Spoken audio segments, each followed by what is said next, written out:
sedang bergabung bersama kita juga Pak Subandi, Bupati Sidoarjo. Bapak-bapak terima kasih masih bersama kami. Pak Muji, analisa Anda dari sisi teknik sipil, bangunan itu bisa ambruk, penyebab utamanya apa? Terima kasih Nusantara TV. Jadi saya tadi pagi sudah melihat langsung ke lokasi bangunan, di mana kami sudah secara brief, secara singkat telah mempelajari kondisi bangunan. Memang pada akhirnya kita harus berhati-hati di dalam membangun suatu bangunan, memang harus memenuhi standar teknis yang sudah diajukan oleh pemerintah. Standar nasional Indonesia itu sudah ada aturan-aturan yang membantu kita agar bangunan-bangunan kita handal untuk dimanfaatkan sebagai fasilitas umum maupun rumah tinggal. Jadi dalam kasus ini memang banyak kita harus membantu seperti pondok pesantren ini untuk bisa membangun bangunan konstruksi bangunan yang cukup layak dan secara struktur konstruksi cukup bagus, sehingga tentunya ini harus bahu-membahu kita harus membantu masyarakat yang membutuhkan bantuan teknis seperti ini. Jadi kalau kita melihat kasus Al-Qasim ini itu memang ada beberapa bagian yang harus diperhatikan. Secara sosok bangunannya memang kelihatan besar, tetapi yang perlu diperhatikan seperti tulangan dan sebagainya itu harus juga diperhatikan dengan baik. Jadi sementara itu yang bisa saya sampaikan, karena ini masih dalam rangka evakuasi korban, kami akan tetap membackup pemerintah Kabupaten Sidoarjo untuk bisa segera evakuasi korban berlangsung dan kita bisa melakukan pengambilan barang-barang yang sudah harus segera disingkirkan. Ya. Demikian Nusantara TV. Pak Muji, artinya itu merupakan hasil analisa dan pengamatan Anda secara langsung di lokasi, tetapi tidak bisa melakukan uji terhadap struktur ya Pak ya? Hanya dengan melihat begitu Pak? Ya, jadi kami hanya secara visual dulu. Secara visual ya Pak ya? Dan akan membantu tim Basarnas Badan Penanggulangan Bencana Daerah untuk membantu evakuasi, karena di situ banyak elemen-elemen struktur yang mempersulit evakuasi. Jadi kami akan membantu untuk bisa membantu supaya akses untuk menuju korban itu bisa leluasa, dan mengeluarkan korban juga akan mudah leluasa, sehingga evakuasi korban ini bisa segera selesai, karena sudah 24 jam peristiwa ini masih ada korban yang harus segera dievakuasi. Itu yang bisa kita bantu. Nanti habis itu kita akan melakukan pengujian terhadap baik material, beton, tulangan dan sebagainya, dimensi elemen struktur dan sebagainya, sehingga kita bisa melakukan review, melakukan evaluasi terhadap konstruksi bangunan pondok pesantren yang ambruk ini. Demikian Pak Muji, artinya belum bisa ada kesimpulan sementara ya Pak Muji ya, terkait dengan struktur bangunan yang ada di sana?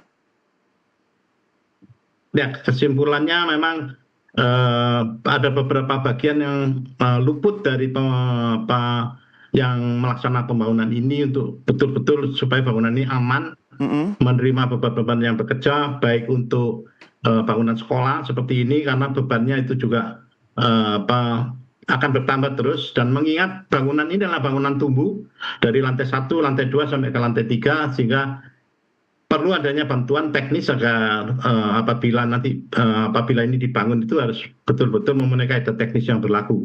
Sehingga untuk bangunan tumbuh yang lainnya nanti juga harus kita bantu untuk mengakses mendapatkan bangunan yang kokoh, sehingga bisa dikatakan karena ini bangunan tumbuh dari lantai 1 sampai ke lantai 3 yang dibangun secara bertahap, ini yang menyebabkan beberapa ada perlemahan, khususnya di sambungan antara lantai 1 ke lantai 2 itu masyarakat masih mengira sambungannya sudah cukup, tapi hanya ditempel begitu saja, itu kurang menyatu, kurang menulit, sehingga hubungan antara lantai 1 lantai 2 itu sebetulnya sudah tidak stabil, apalagi tambah 3 lantai akan menjadi beban yang lebih berat lagi, sehingga sambungan antara lantai 1, lantai 2 ke lantai 3 juga luput dari perhatian dari pelaksana, sehingga stabilitas dari bangunan ini menjadi terganggu.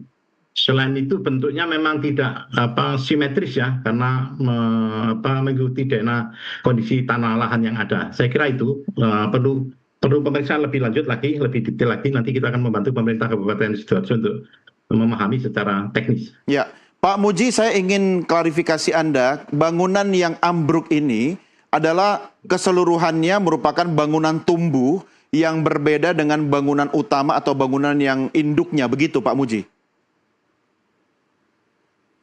Iya, itu satu induk, cuman bangunnya bertahap. Oke. Membangunnya secara bertahap, sehingga perlu adanya perhatian khusus untuk bangunan-bangunan tumbuh seperti ini. Ya, Pak Muji, apakah ini juga yang disebut sebagai fenomena progressive collapse? Ketika lantai di atasnya ambruk, yang di bawah juga ikut begitu collapse? Ya, saya kira itu mekanika biasa. Jadi kalau misalkan bangunan atasnya sudah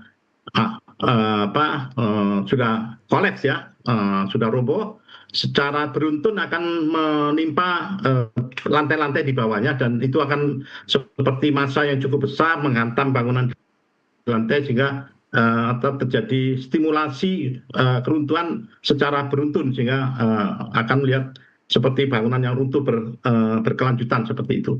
Ya. Kolaps berkelanjutan. Baik, saya kembali ke Pak Bupati, Pak Subandi. Hingga saat ini apa yang dilakukan oleh pemerintah Kabupaten Sidoarjo untuk keluarga korban, Pak? Kan kita juga saksikan dalam pemberitaan sebelumnya banyak yang masih berkumpul di lokasi di pondok pesantren. Apakah juga ada pendampingan atau mungkin difasilitasi untuk keluarga korban, Pak, dan seterusnya? Terima kasih. Tadi kita pernah di Sidoarjo, kita sudah buka krisis center, dashboard, informasi online ya, biarkan nanti untuk memudahkan, barangkali masih belum ditemukan, jadi semuanya nanti bisa pakai Bangga Sidoarjo Go.id ya, biasakan nanti semua bisa diakses ya. Nah, harapan kita untuk memudahkan kita berkomunikasi, barangkali ada yang masih belum ketemu dan lain, nah barangkali nanti bisa laporan ke dashboard Kabupaten Sidoarjo, seperti itu Mas. Semua ada di sana Pak ya, di crisis center ya, di posko ada Pak ya? Betul. Ya, kalau sampai saat ini apakah pemerintah Kabupaten Sidoarjo masih memerlukan dukungan teknis yang lebih luas? Kalau misalnya ada, dari pihak mana Pak kira-kira? Maksudnya gimana? Apakah masih memerlukan dukungan teknis Pak dari yang tidak dimiliki oleh kabupaten ataupun provinsi?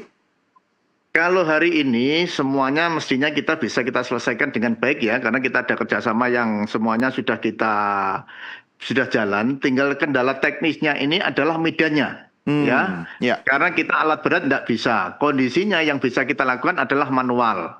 Nah, karena hari ini kita butuh penyelamatan, ya tentu apapun yang kita lakukan ya sesuai gimana menyelamatkan anak 4 itu dulu kita selamatkan, karena kan manual ya. Jadi alat yang kita siapkan ini tidak mampu untuk kita lakukan. Kalau kita lakukan gerak, mau nggak mau nanti akhirnya yang 4 ini tidak terselamatkan, malah jadi korban lagi. Nah, ini yang harus kita lakukan, kita pakai manual semampu kita, cuma tim ini kan sudah ahli semuanya ya, dari Basarnas ya. Nah, mudah-mudahan teman-teman ini tetap masih kuat, semangat ya, terutama untuk menolong pihak korban yang anak 4 itu. Nah, ini kita doakan karena semua sudah support kita dukung semuanya, kebutuhan kita dukung ya, tinggal kita memberikan semangat saja. Mudah-mudahan dengan semangat kebersamaan, pemerintah daerah, BUGUP, dan semuanya stakeholder, ini bersama-sama untuk menyelamatkan korban anak 4 itu dulu. Terima kasih Mas. Ya, baik. Pak Subandi dan juga Pak Muji, kita rehat sejenak, kita akan lanjutkan diskusi kita di segmen berikutnya. Pemirsa, jangan kemana-mana, kami segera kembali sesaat lagi.